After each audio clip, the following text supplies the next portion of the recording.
Bonsoir bien-aimés, les frères et les sœurs, les amis et les frères en Christ, que le Seigneur nous bénisse et vous bénisse également. Nous voulons juste en ce moment parler de ce que la Bible dit concernant les grandes puissances qui sont dans le monde. Nous vivons dans des temps qui sont très spéciaux, trop surprenants. Nous venons de passer un temps qui est historique, pratiquement plus de 2 ans, en train de subir les menaces d'une pandémie mondiale qui a fait beaucoup de victimes et qui a causé beaucoup de dégâts, qui a transformé notre façon de faire les choses tous les jours.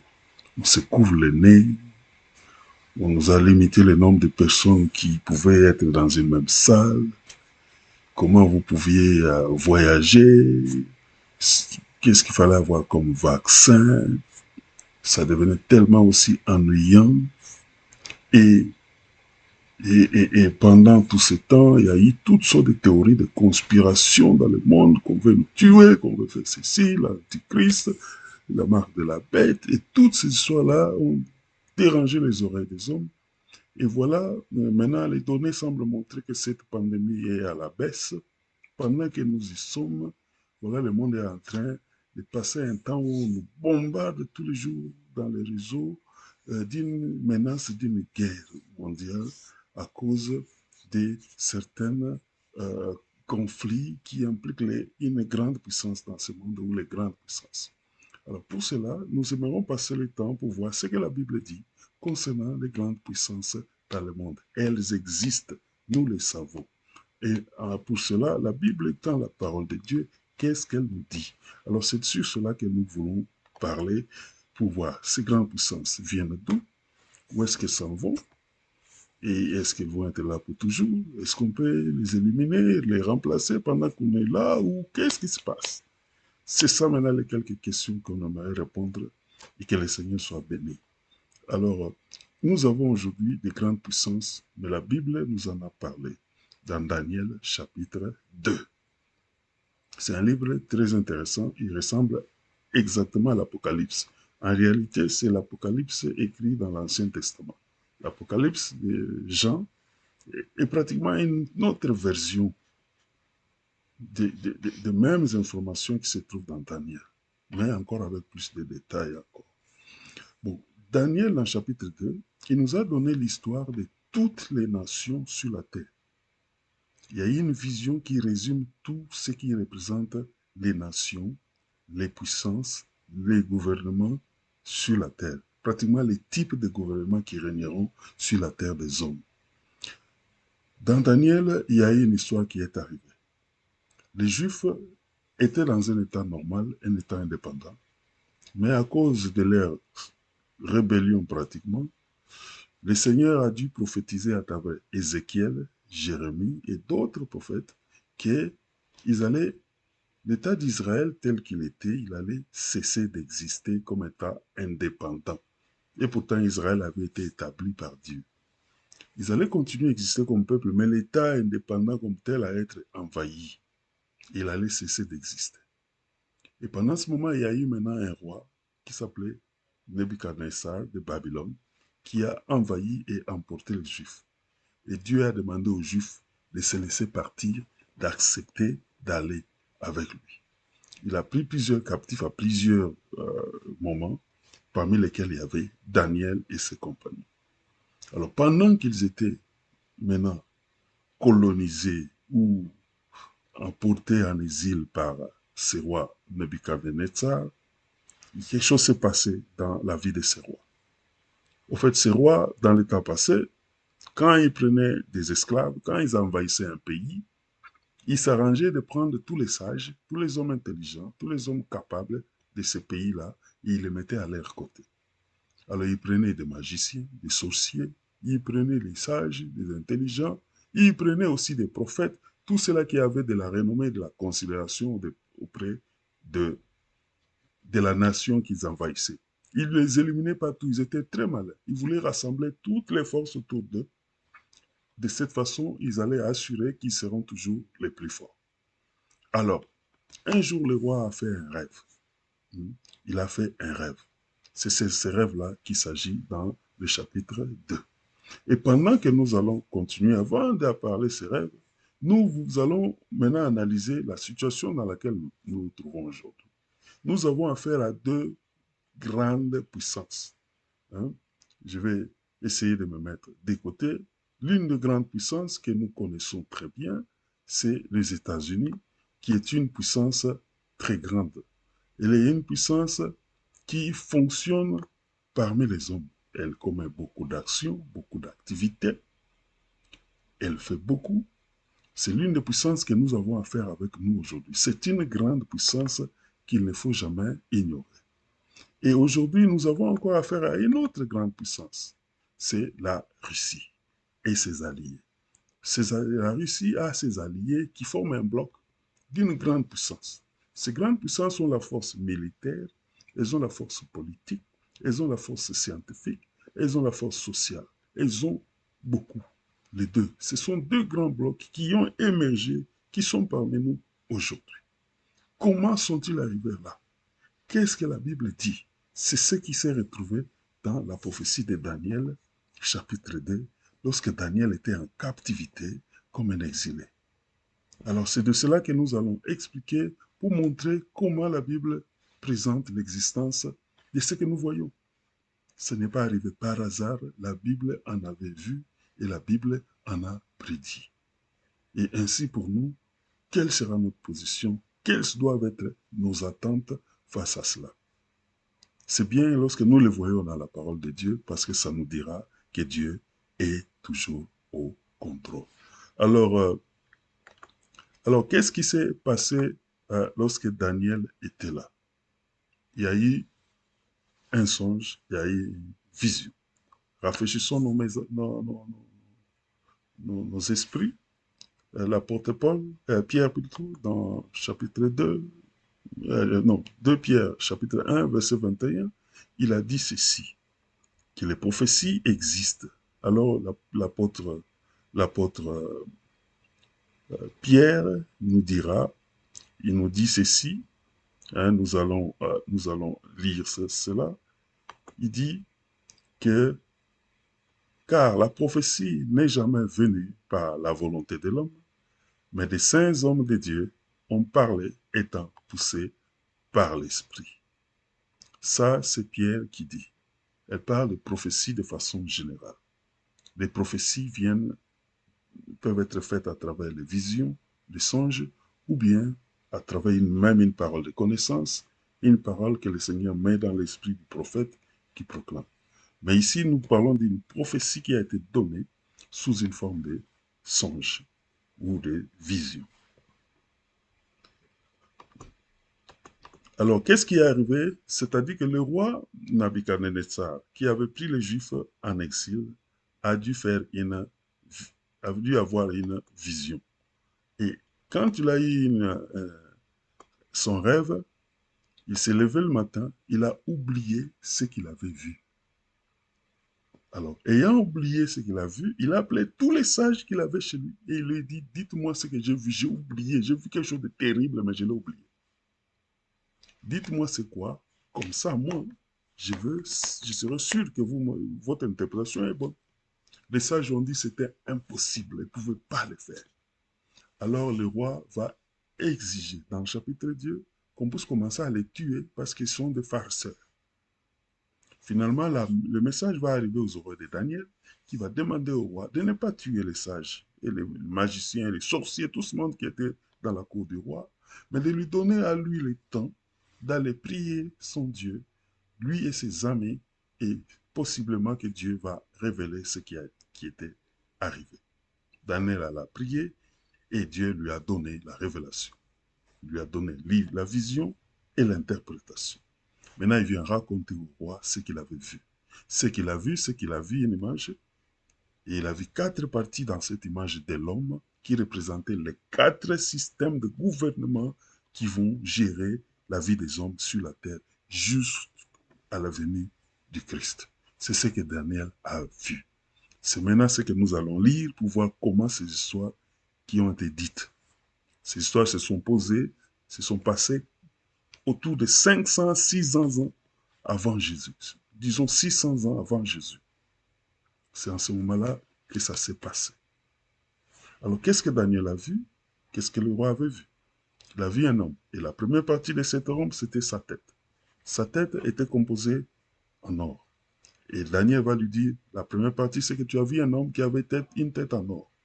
Et cette tête en or représente ton royaume, représente ton règne, représente ton gouvernement, parce que Dieu t'a donné le règne sur tous les hommes. Au fait, ce que cela représentait, c'est juste un symbole. Vous comprenez ici, Dieu n'est pas en train de couronner certains hommes comme étant plus meilleurs que les autres. En réalité, ce que Dieu est en train de donner ici, il est en train de symboliser la mentalité qui est dans l'homme. Il est en train de présenter le système qui y est maintenant installé sur la terre parmi les hommes. Et ce système qui va gérer les hommes. En fait, ça pouvait se produire avec n'importe quel peuple, mais simplement il a pris un échantillon qui est celui-là.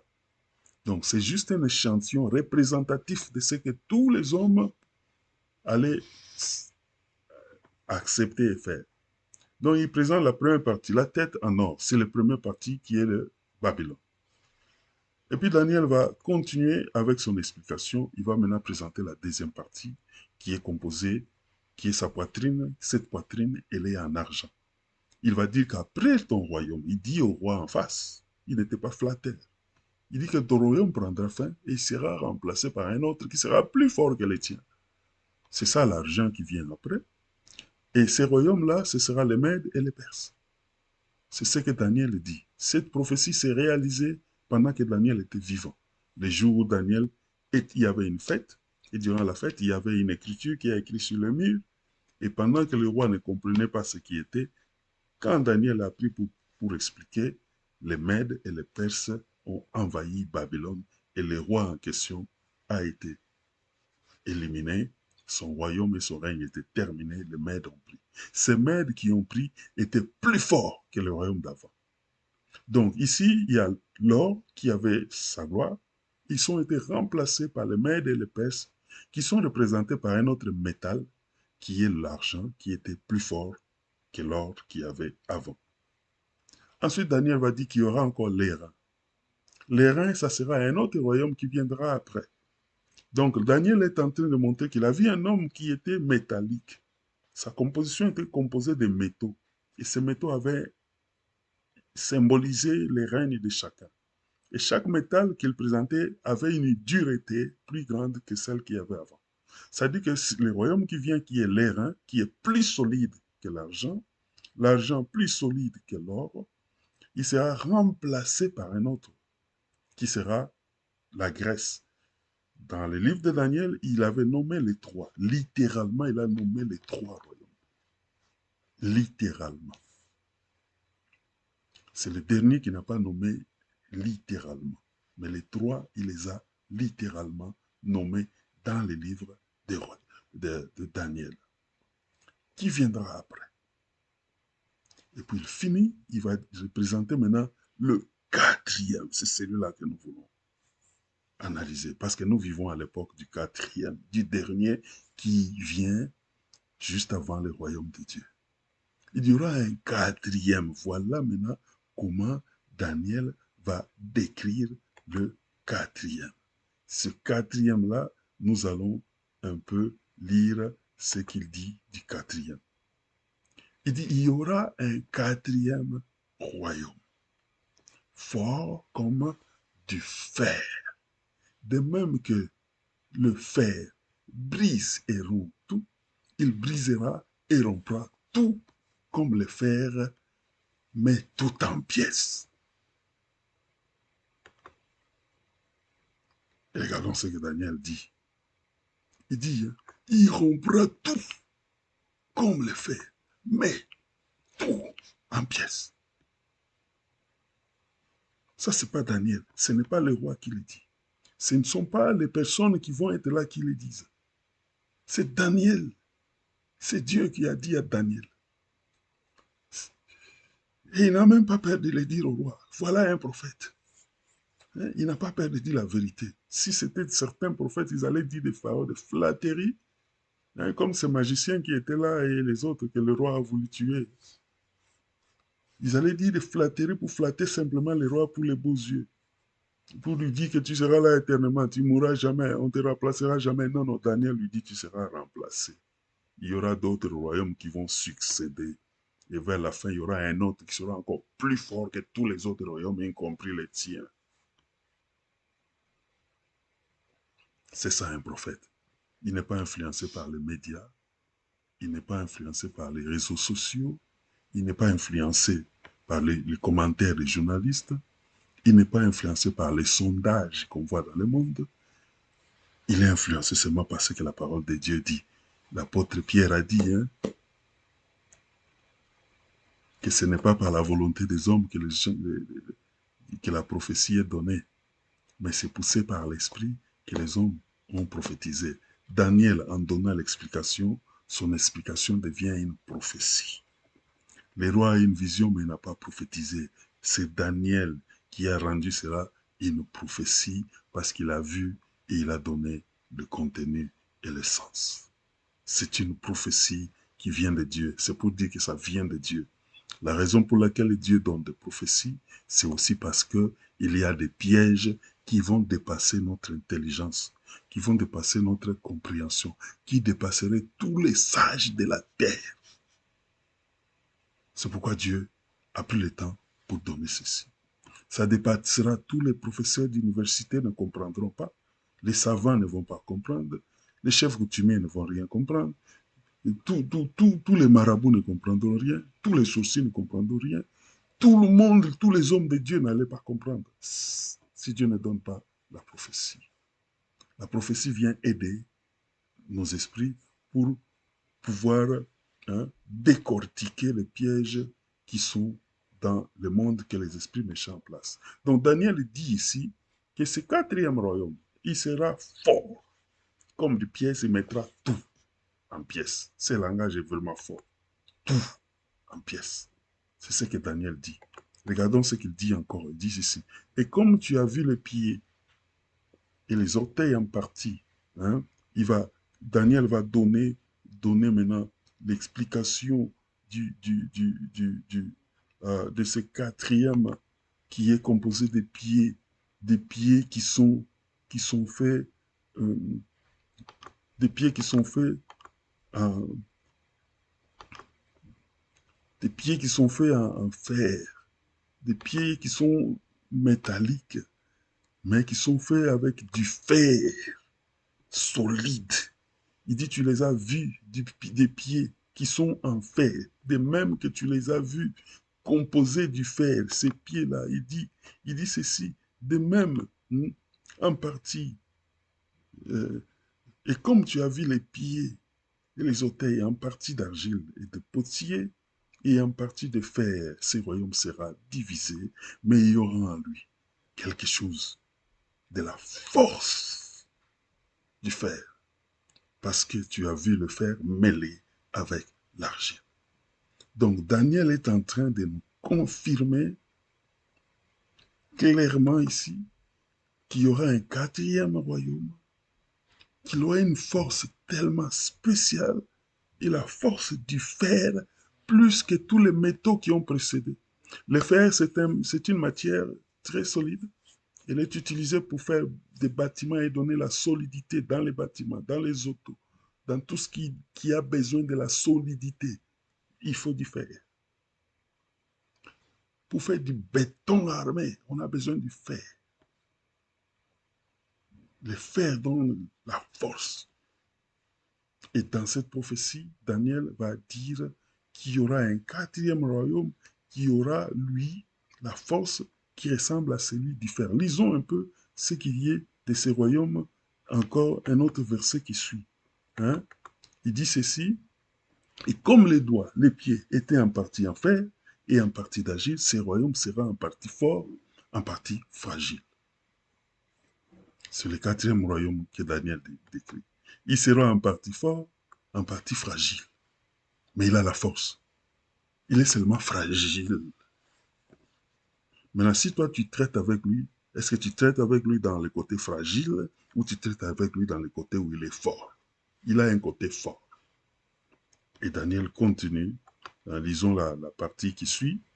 Daniel va dire, et comme les doigts des pieds étaient en partie de fer et en partie d'argile, ce royaume sera en partie fort et en partie fragile. C'est la confirmation de Daniel. Donc il ne dit pas qu'il sera faible, mais il dit qu'il sera seulement en partie fort et en partie fragile. C'est ce que Daniel dit. Maintenant, Daniel va continuer, il dit, dans le temps de ce roi, le Dieu des cieux suscitera un royaume qui ne sera jamais détruit et qui ne passera point sous la domination de notre peuple. Il brisera et anéantira tous ces royaumes-là et lui-même subsistera éternellement. Mais avant que ce royaume éternel n'arrive, il y aura d'abord ce royaume qui est en partie d'argile et en partie fait de fer. C'est ce que Daniel nous révèle. C'est le mystère qui est derrière les grands empires, les grandes puissances. Elles ne viennent pas d'aujourd'hui, elles n'ont pas commencé aujourd'hui, mais elles ont commencé il y a longtemps. Et ils ont été prophétisées dans les Écritures. La Bible dit qu'il y aura le dernier royaume qui aura une puissance du fer. Alors les doigts qui sont présentés là-bas ont un sens qui représente les alliances que ce royaume va avoir avec les hommes. Donc,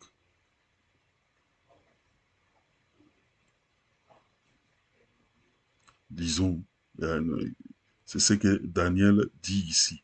Donc, ce royaume sera fragile, il sera aussi fort. Donc, la Bible telle qu'elle est, elle nous présente donc clairement les prophéties de temps de la fin. Donc, lorsque nous lisons le verset 43, il dit ceci, tu as vu le fer mêlé avec l'argile parce qu'ils se mêleront par des alliances humaines, mais ils ne seront point unis l'un à l'autre. De même que le fer ne s'allie point avec l'argile, hein, c'est ça qu'il dit. Il dit que ce dernier royaume qui est représenté par les jambes en fer, les pieds mélangés avec le fer et l'argile, l'argile, le mélange du fer et d'argile représente les alliances que ce royaume va faire avec les hommes. Mais seulement dans ces alliances, ils ne vont pas être unis. Il est en train de dire que ce royaume va conquérir la terre, il va former des alliances et des alliances avec les hommes, mais ils ne seront pas unis. Nous avons aujourd'hui l'ONU qui représente une grande alliance dans le monde. Nous avons plusieurs alliances scientifiques dans le monde. Nous avons des alliances technologiques dans le monde, des alliances de sport comme la FIFA qui rassemble les sportifs qui jouent au football, des alliances pour ceux qui jouent au tennis, de musique. Il y a plusieurs alliances mondiales qui ont en réalité été initiées par les pays dissidents de l'Empire romain. C'est ce que nous avons ici. Alors l'Empire romain dont nous parlons, cet empire a commencé à un moment donné. Il a été mis en place par quelqu'un. Hein? Il a été mis en place par Jules César. Jules César n'a pas directement créé l'Empire romain, mais Jules César a planifié les terrains correctement pour que l'Empire romain vienne en œuvre. Alors, qu'est-ce qui s'est passé? Jules César est celui qui a complètement conquis tous les royaumes grecs. Il a éliminé tous les adversaires avec la puissance du fer. Il a imposé l'installation de la République de Rome avec force. C'était un militaire sanguinaire, il était cruel à un niveau où tu ne peux pas penser. Si tu l'opposes, il te détruit sans pitié. Ça, c'était Jules César. C'est Jules César qui a planifié, qui a écrasé la Grèce. Après, il a été assassiné par des adversaires et c'est son neveu qui est appelé Octave. Il est devenu Auguste César. C'est celui-là qui a pris la place. Maintenant, ces royaumes, cet empire romain qui est présenté dans cette prophétie ici, la Bible dit dans Daniel 9, 25 et 26 que c'est durant ce moment-là que le Messie allait apparaître et qu'il allait être crucifié et retranché dans le V6. Donc, c'est arrivé durant... Alors, c'est ce que Daniel a dit 600 ans avant même que le Messie arrive. Alors, qu'est-ce qui est arrivé dans le temps de Jésus? Quand Jules César a été assassiné, son neveu a pris la place et son neveu, Auguste César, c'est lui-là qui a maintenant installé l'Empire romain. Il a maintenant proclamé son oncle après sa mort comme étant empereur. Mais son oncle, de son vivant, n'avait jamais été empereur. Mais c'est son neveu, Auguste César, qui l'a proclamé empereur et il a instauré le culte de César. Et c'est pendant le règne du premier empereur, Auguste César, que Jésus est né. Auguste César a pris le pouvoir à peu près 30 ans avant. Il est mort à peu près 14 ou 15 ans après Jésus. C'est lui qui a installé le premier empire. Donc c'est lui qui a hérité d'un royaume qui a été bâti sur le bras de fer de César.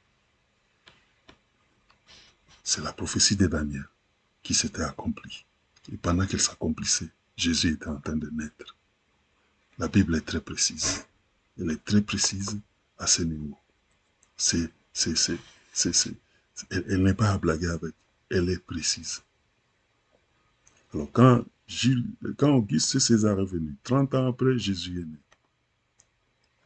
Auguste César est mort, il a été remplacé par d'autres empereurs, mais c'est pendant ce règne de l'Empire romain que Jésus a été brisé. La prophétie de Daniel, dans Daniel 2, chapitre 2, verset 40, il a dit que le quatrième royaume brisera tout.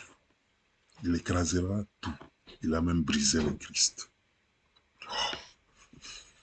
Il a brisé le Christ. C'est durant son règne que le Christ a été crucifié. C'est durant son règne que le Christ a été enlevé, conformément à Daniel chapitre 9, 25 à 26. C'est durant son règne que beaucoup de chrétiens ont été brisés. Il a tué beaucoup. Durant le règne de l'Empire romain, surtout pendant les 300 premières années, les rois ont voué pour écraser le christianisme. Ils se sont battus, ils sont habitués à la guerre. Ils ont tout fait. Sauf qu'ils n'ont pas pu éliminer le christianisme. On est arrivé au 4e siècle avec Constantin Ier qui a abandonné.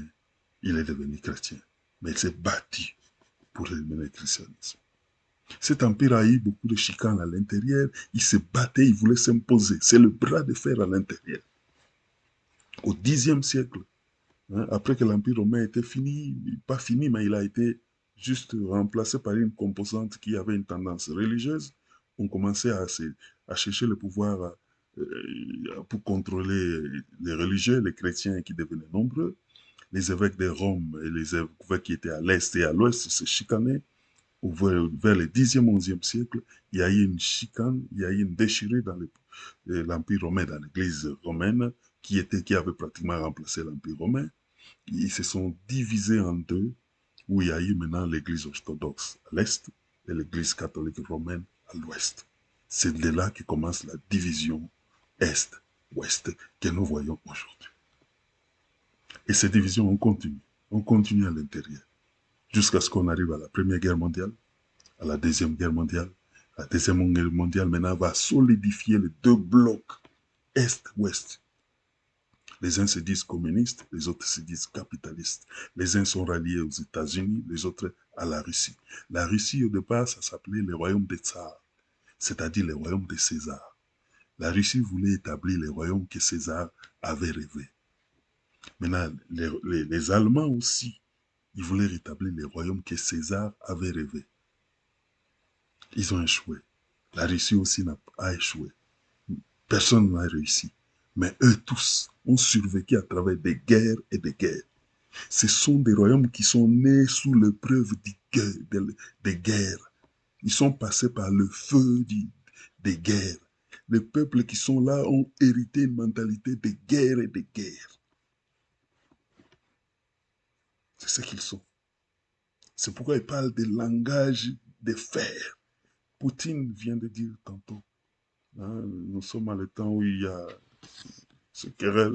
Poutine dit, celui qui va mettre son nez dans mes affaires entre l'Ukraine, il va voir.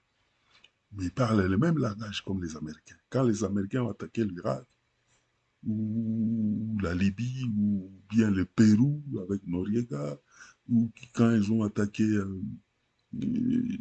l'Afghanistan, ils ont averti à tous, ils disent, tu mets ton nez, tu vas voir. C'est du bras de fer. Ils parlent le langage de fer.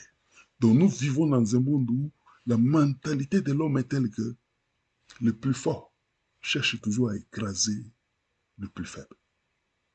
Ils ne sont pas les seuls. Même en Afrique, ça se passe. Les dictateurs sont partout.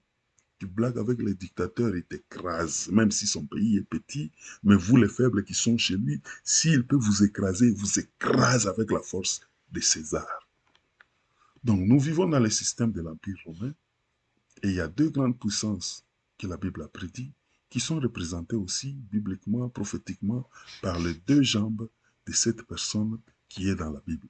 Deux jambes en fer. Il y a division des deux grandes factions qui a eu lieu, qui ont conduit à la division politique que nous voyons aujourd'hui. Mais ces royaumes de la terre, ces royaumes qui existent, la Bible leur a réservé un temps. Alors nous pouvons lire dans la parole de Dieu, parce que ces royaumes ne sont pas éternels, tels que l'Évangile l'a dit. Ils ont un temps, ils vont être là pour un temps, ils vont vivre pour un temps. La Bible dit ceci, qu'ils sont divisés. Nous avons le bloc Est et le bloc Ouest, qui sont là, qui sont des grands blocs qui constituent les puissances. Mais au même moment, la parole de Dieu dit qu'il y aura un royaume qui va venir. Ce royaume est représenté maintenant. Ce que Daniel a vu, il a vu dans sa vision, il a vu quelque chose d'autre de supplémentaire. Et c'est cette chose supplémentaire qui est aussi présentée dans les Écritures, la verset 45. C'est ce qu'indique la pierre que tu as vue. C'est détaché de la montagne, sans les secours d'aucune main. Et qui a brisé le fer, les reins, l'argile, l'argent et l'or. Le grand Dieu a fait connaître au roi ce qui doit arriver. Après cela, le songe est véritable et son explication est certaine. Donc, dans la prophétie de Daniel, quand il a expliqué toute l'image jusqu'au pied, il a dit après cela, il y a une pierre qui s'est détachée. Une pierre qui a été détachée, et cette pierre est allée s'abattre au pied. Il a brisé l'image, il a brisé tout. Il a brisé les fers, il a brisé les reins, il a brisé l'argent, il a brisé de l'or. Il a brisé l'argile qui était aussi là.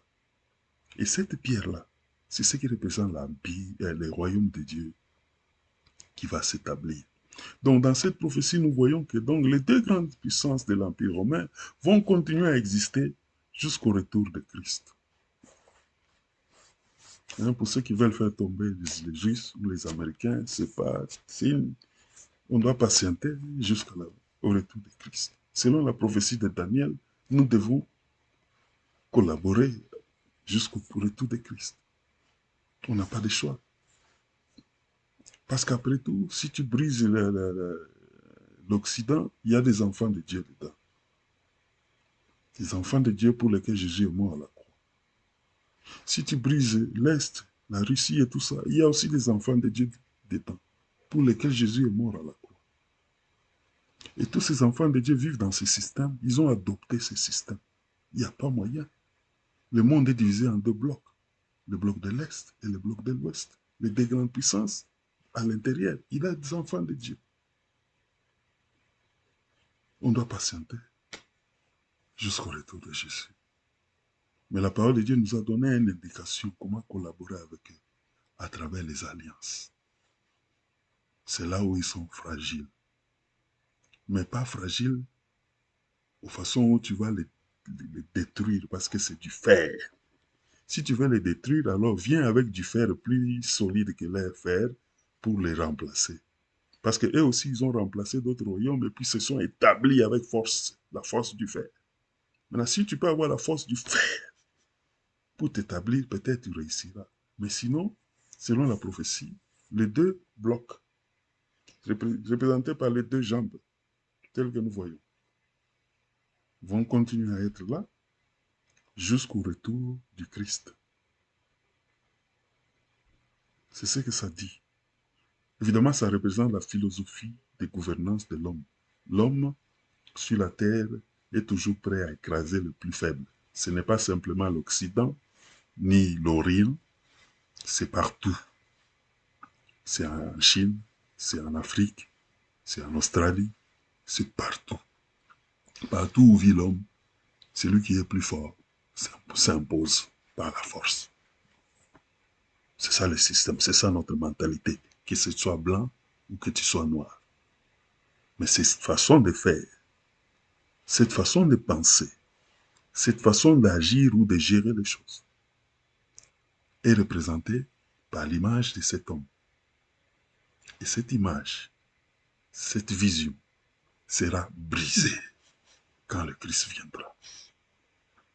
Sera cassée le jour où viendra. C'est-à-dire le jour de la résurrection. Alors, donc je voulais juste parler de ces deux royaumes. Ils sont bien prophétisés dans la parole de Dieu.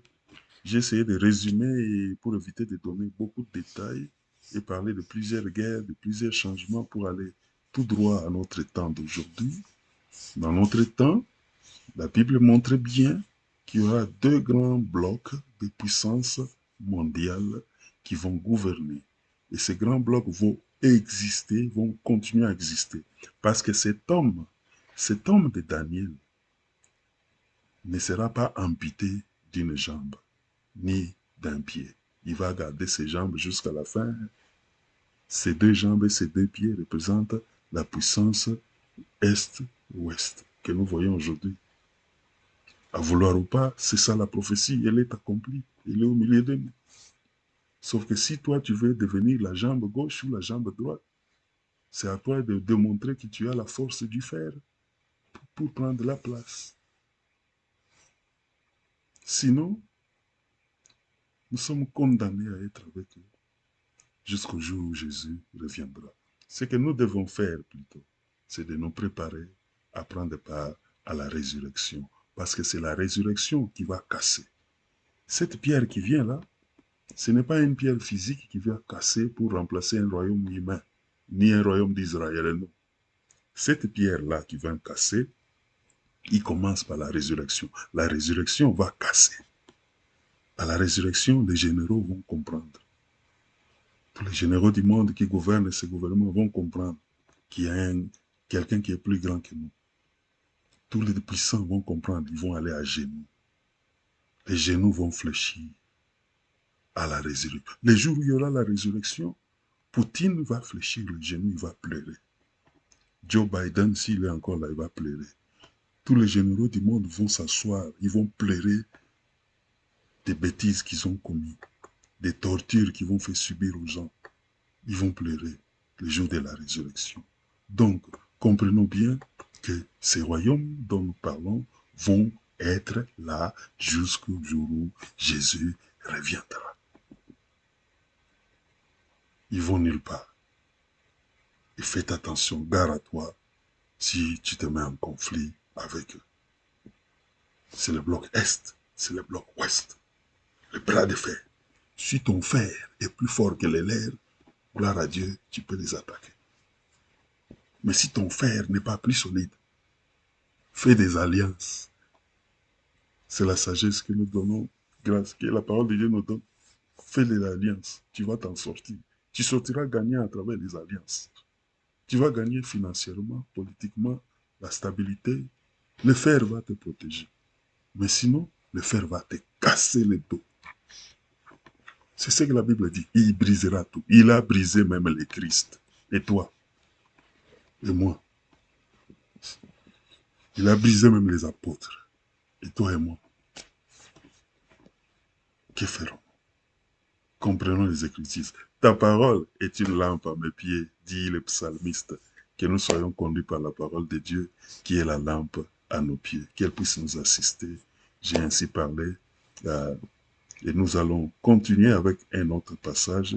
Nous parlerons avec d'autres versets de la Bible pour montrer ce qui va arriver quand est-ce que, juste avant que la pierre frappe, il y a un phénomène qui va se passer.